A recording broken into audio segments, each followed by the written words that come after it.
எடப்பாடி பழனிசாமிக்கு எதிராக பேட்டி கொடுத்த போது ஆயிரக்கணக்கில் திரண்ட தொண்டர்கள் ஒரே நாளில் எடப்பாடி பின்னால் சென்றதால் மிகுந்த அதிருப்தியில் இருக்கிறாராம் செங்கோட்டையன் அவர்கள். கொங்கு மண்டலத்தில் தனக்கு இருக்கும் செல்வாக்கால் சில முன்னாள் அமைச்சர்கள் தனக்கு பின்னால் வருவார்கள் என எதிர்பார்த்த நிலையில தான் தொலைபேசியில் பேசுவதோடு நிறுத்தி கொண்டார்களாம். சென்னைக்கு வாருங்கள் சந்திப்போம் என கூறிய பலர் கடைசி நேரத்தில் கைவிட்டு விட்டதால் மீண்டும் எடப்பாடி தரப்புக்கு சென்று விடலாம் என செங்கோட்டையன் யோசித்து வருவதாக சொல்லப்படுது. அதிமுகவில் பிரச்சனை என்ற நிலையை கடந்து பிரச்சனைதான் அதிமுகவில் இருக்கிறது என்ற நிலை தற்போது ஏற்பட்டிருக்கு. ஏற்கனவே பல பிளவுகள், சர்ச்சைகள், சண்டைகளில் சிக்கி தவித்த அதிமுக கடந்த ஒரு வருடமாக அமைதியாகவே இருந்துட்டு வருது. அதுல மீண்டும் களங்கத்தை ஏற்படுத்தினாரு முன்னாள் அமைச்சரும் எம்ஜிஆர் காலத்து அரசியல்வாதியுமான செங்கோட்டையன் அவர்கள். கொங்கு மண்டலத்துல குறிப்பாக ஈரோட்ல அசைக்க முடியாத சக்தியாகவே வலம் வந்த செங்கோட்டையன் அதிமுகவின் அடுத்த முதல்வர் வேட்பாளராக பார்க்கப்பட்டவர். அதற்கான காலமும் கனிந்து வந்திருக்கிறது. சசிகலா சிறைக்கு சென்ற போது முதல்வராக வாய்ப்பு இருந்தவர்களில் முதன்மையானவரும் முக்கியமானவருமாக தான் செங்கோட்டையன் இருந்திருக்கிறார். ஆனால் சில காரணங்களால் அந்த வாய்ப்பானது எடப்பாடி பழனிசாமிக்கு சென்றிருக்கிறது. கிடைத்த வாய்ப்பை சரியாக பயன்படுத்தி கொண்ட எடப்பாடி தற்போது கட்சியையும் தனது கட்டுப்பாட்டிற்குள் கொண்டு வந்திருக்காரு. அதே நேரத்துல தான் சீனியர்களை மதிப்பதில்லை என்ற குற்றச்சாட்டு எடப்பாடி மீது வைக்கப்பட்டிருக்கிறது. பலர் அதிருப்தியிலும் இருந்தாலும் கூட அதை வெளிக்காட்டி கொள்ளாமல் இருந்து வருகின்றனர். ஆனால் முதல்வராகவும் வாய்ப்பு இருந்த தன்னையே எடப்பாடி மதிப்பது கிடையாது என்பதால மிகுந்த அதிருப்தியில் இருந்தாராம் செங்கோட்டையன் அவர்கள்.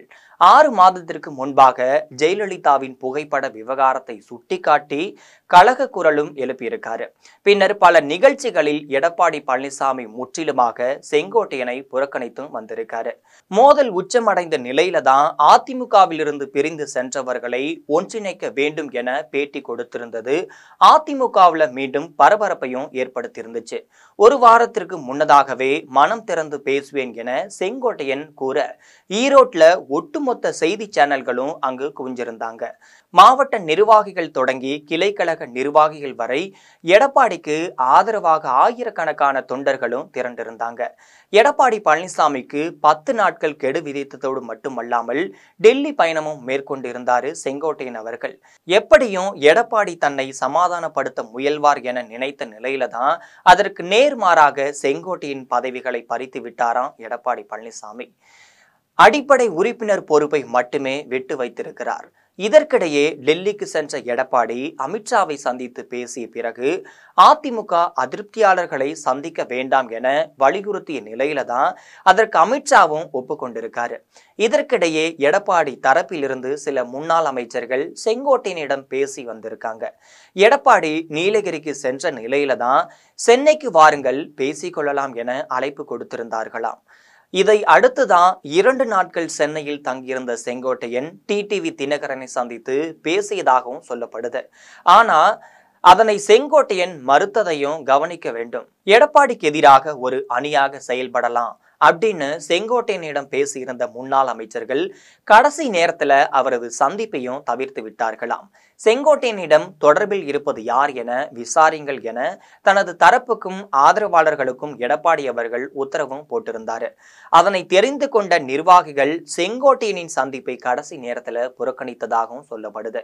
இதனால அப்செட் ஆகி இருக்கக்கூடிய செங்கோட்டையன் யாரையுமே சந்திக்காமலேயே ஈரோடு திரும்பி இருக்காரு.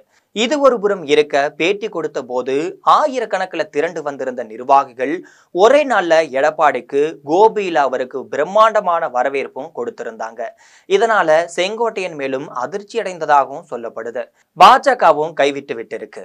உசுப்பேற்றி விட்ட முன்னாள் அமைச்சர்களும் விலகி கொண்டிருக்கின்றனர். தற்போது பதவியும் போய்விட்ட நிலையில தான் என்ன செய்வது என்று தெரியாமல் இருக்கிறாராம்.